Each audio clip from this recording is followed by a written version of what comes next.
as parties in Mudashiru Obasa's suit. President Bola Tinubu signs 54.99 trillion naira 2025 appropriation bill into law.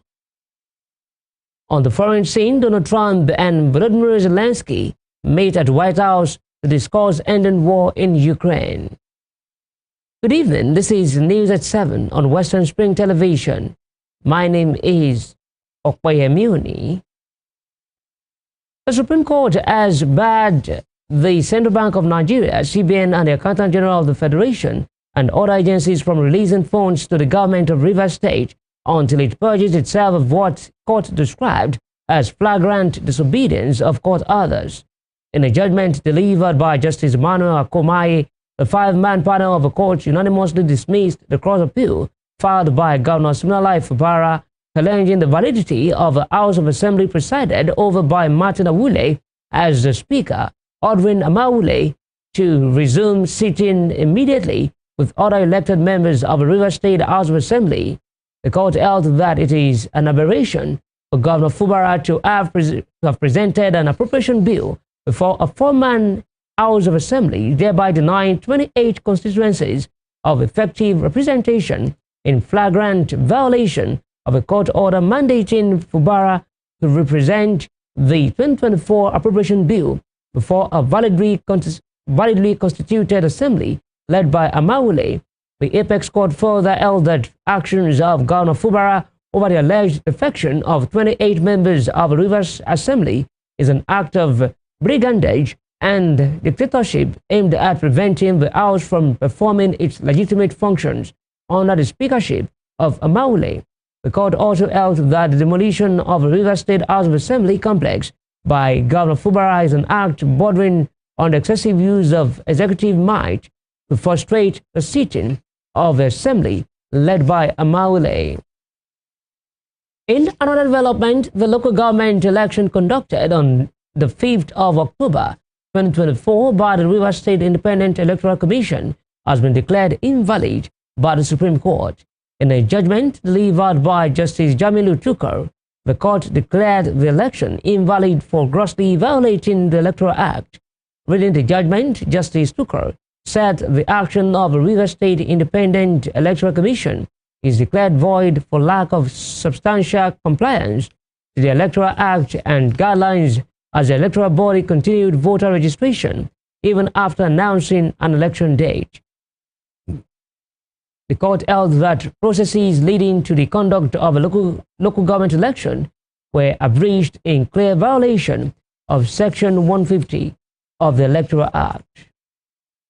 Meanwhile, Minister of the Federal Capital Territory, Nyesom Wike, on Friday hailed the Supreme Court's ruling, which nullified the recent local government elections in Rivers State and upheld the legitimacy of a 27-member Martin Amawule-led State Assembly.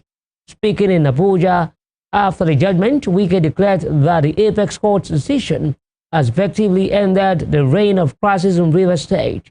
Wike also took a swipe at former Vice President Atiku Abubakar and the chairman of the People's Democratic Party, PDP Governors Forum, Bala Mohammed, who is also Bauchi State Governor, accusing them of supporting lawlessness in the state.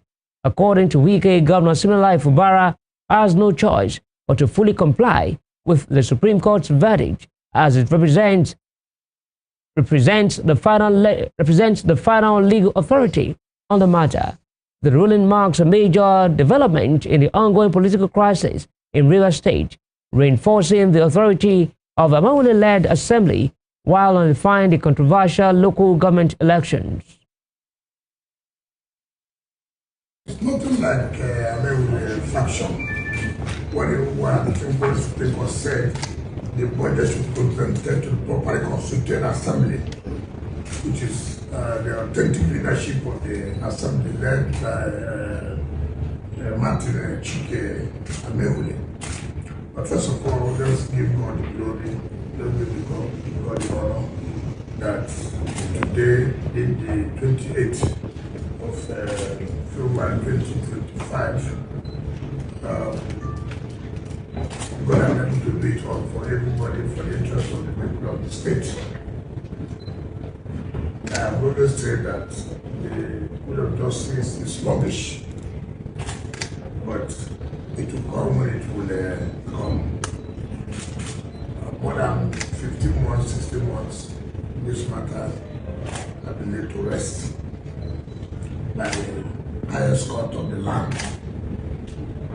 The only thing that can happen now is for anybody to God, give the opportunity for you to appeal to God. Supreme Court has made it very clear that you cannot have a democracy without a legislature. The Supreme Court has made it clear, cannot say that the government without the legislature. It is unheard of where anybody will say 3 people will constitute an assembly to make law for the entire state. It's unheard of. It has nothing to do with an individual, whether you like this person's face or not. But it is what is important that can 3 people make law for a state, not to talk about appropriation. The Federal High Court said, we can't do this. We cannot do it, and therefore set aside everything they've done. 3 people who screen commissioners, 3 people with all kinds of things. A governor will go and bring down the House of Legislature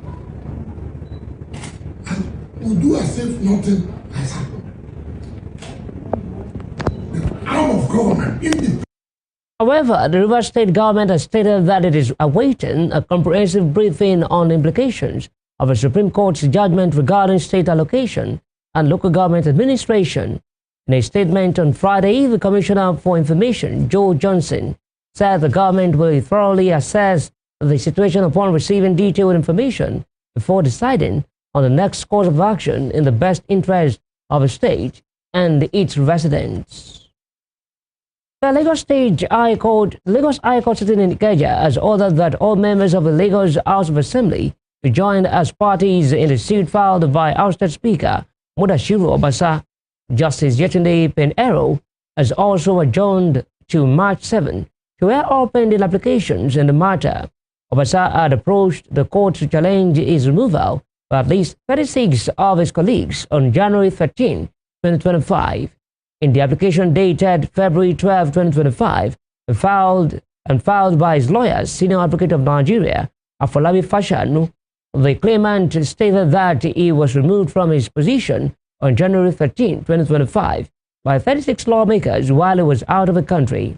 Earlier, 35 lawmakers of the Lagos State House of Assembly in favor of Obasa's removal as Speaker arrived in the Lagos State High Court for the hearing of a matter brought by the latter. Obasa had gone to court to challenge his removal by at least 36 of his colleagues on January 13, 2025. Staying with Lagos State Speaker of the House of Assembly, Mojisola Miranda has faulted the action of her predecessor, Mudashiru Obasa, who showed up at the Assembly on Thursday insisting he was still the Speaker. He spoke to journalists on Friday at the Lagos State High Court where Obasa had filed an application challenging his removal. The Speaker stated that the actions of Obasa was just a show of shame, stating that Obasa and his supporters cannot form a quorum in the House. The Lagos State Assembly crisis entered a new phase on Thursday when Obasa, who represents Agege 1 constituency, showed up at the Assembly complex weeks after his colleagues elected Miranda Mojisola to replace him. The ousted Speaker was chaperoned by a retinue of armed, stern-looking uniformed security operatives as he walked into the hallowed chambers, which he has not been publicly seen since his removal on January 13, 2025. Obasa's then deputy, Mojisola Miranda, was immediately elected the new Speaker, becoming the first female to take charge of the legislative body in the southwest state. This is actually just the beginning, and just like what happened in the both parties actually have their representative, and I think we should allow the legal team to do their job. Please, Ma, can you respond to what happened yesterday? What happened yesterday? Yes, when the Speaker was said to have possibly taken over. Sorry? When the Speaker was said to have The removed speaker. Okay. Well, I think he's still a member of the House of Assembly, so he has every right to come. But invasion and breaking into my office, that is really a big one. Do you also confirm the restoration of your security detail? Well, as you can see, I have my people here with me, and God is with me. Can you be specific, ma'am, about the status of your security detail that your office represents? Well, I have, I think, 3 or 4 policemen, whereas my normal convoy, my team, 12 policemen, 4 DSS, and 2 anti-bomb. But as I have it this morning, I don't have that. I understand you, Matt, to be saying that to be condemning, that the House is condemning the forceful invasion by the removed speaker. But Ma, is the House going to take any proceedings, disciplinary? What can you tell us? What's the next move? When we get to that bridge, we'll cross it. Mr. Obasai yesterday in the sitting with about 3 or 4 lawmakers also said the House has been postponed sine die. What is your reaction to that, ma'am? I think to me that was just a show of shame, because in our job we have numbers that form quorum. So if you are sitting with 3 or 4 members, you're only doing theater. So when is the House sitting next? We'll announce it. Thank you. Today? Is the House sitting today? We'll let you know, but the House is not sitting today. Senator representing Kogi Central, Natasha Akpoti-Uduaghan, has accused the Senate President Godswill Akpabio of sexual harassment. Akpabio has since denied the allegation through his media consultant, Kenny Okulogbo. Akpoti-Uduaghan made the allegation during an interview with Arise Television on Friday. She alleged that Akpabio blocked her motions from being heard on the floor of the Senate because she rejected his advances.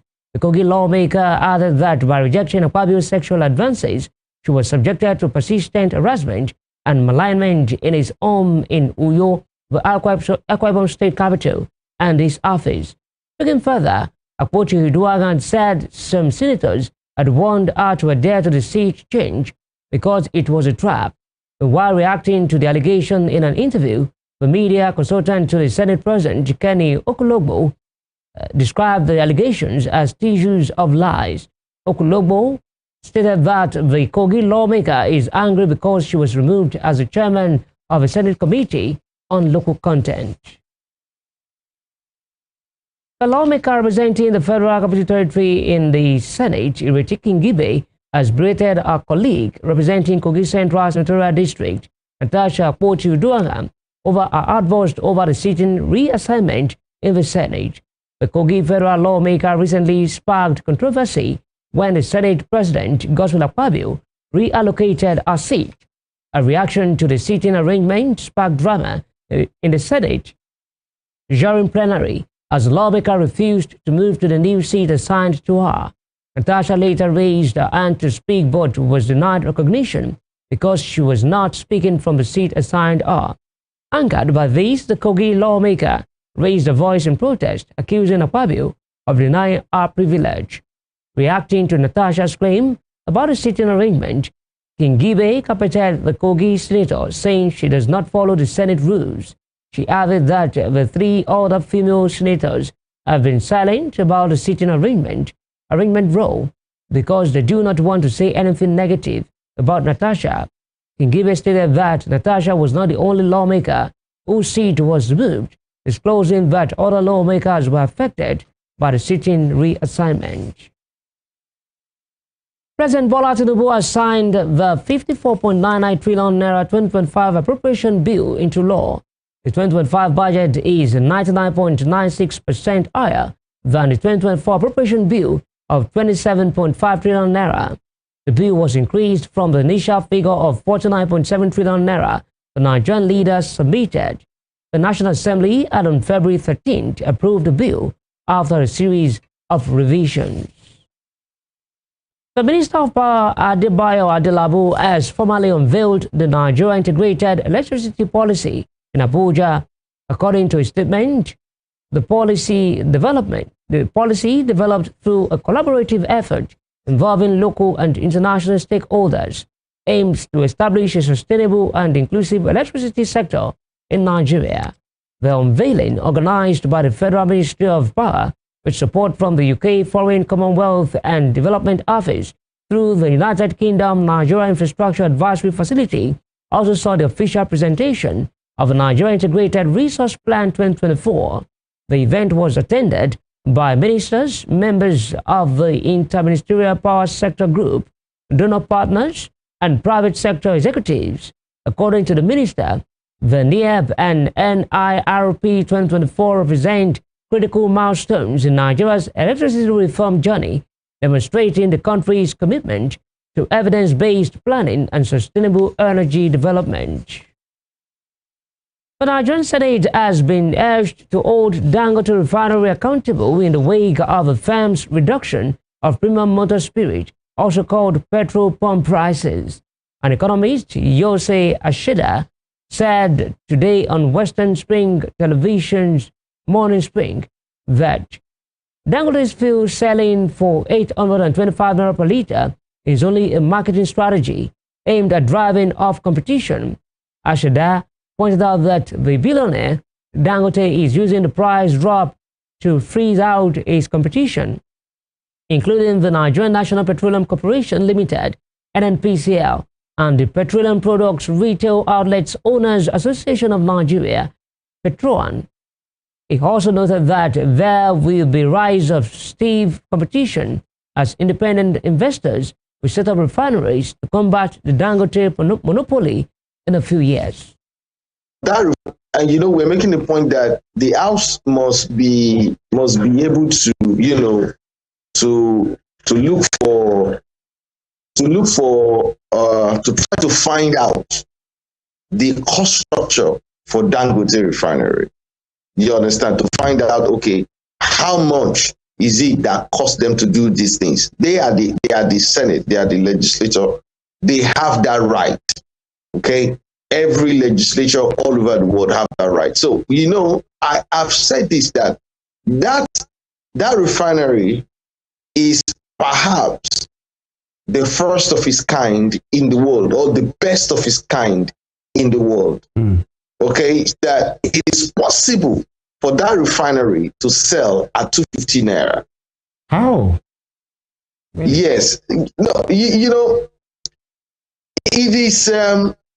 It has the longest train in terms of refinery in the world. It's the biggest of its size in that. Is the biggest in the world in terms of that. What it means is that per unit volume of petroleum crude, that refinery is capable of extracting to the last drop. We're talking about, I don't believe it. Now, you see, part of my people talked about it yesterday that, so he's reducing it and try to freeze out all those people who are trying to do importation into the country. And then afterward, it's going to increase the prices up again. That has been his modus operandi in sugar and then what salt. So especially in sugar. So this is, you can quote me on it. It's too big for you to control like that. It's not salt. It's not sugar. It's not cement. The energy keeps any economy in the world moving. So if he has done that with salt and sugar and cement, and he seems to be getting away with it, and I can tell you, he's not going to get away with it with the energy. Talking security, the Federal Capital Territory Police Command has arrested 245 suspects in a series of intelligence-driven operations conducted between February 6 and February 23, 2025. The crackdown targeted criminal hideouts, black spots, and abandoned buildings across various parts of the FCT, including Kurudu, Dutse Alaji, Kubwa, Wuye, Galadimawa, Ido, Kuje, Apo, Zuba, Asokoro, Karshi, Karu, and Bazim, among others. A statement on Friday by the FCT Police Public Relations Officer, SP Josephine Ade confirmed that the arrested suspects were undergoing thorough screening and profiling. She added that those found culpable will be prosecuted in accordance with the law.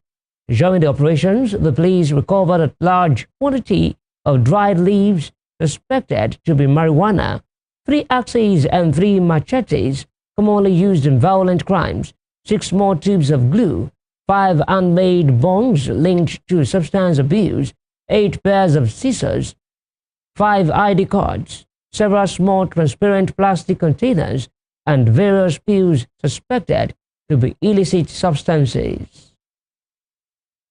You are watching News at 7 on Western Spring Television. Still to come, EFCC arraigns former governor of Abia State, Theodore Orji, and 4 others for allegedly misappropriating 47 billion naira. We'll bring you more on this when we return.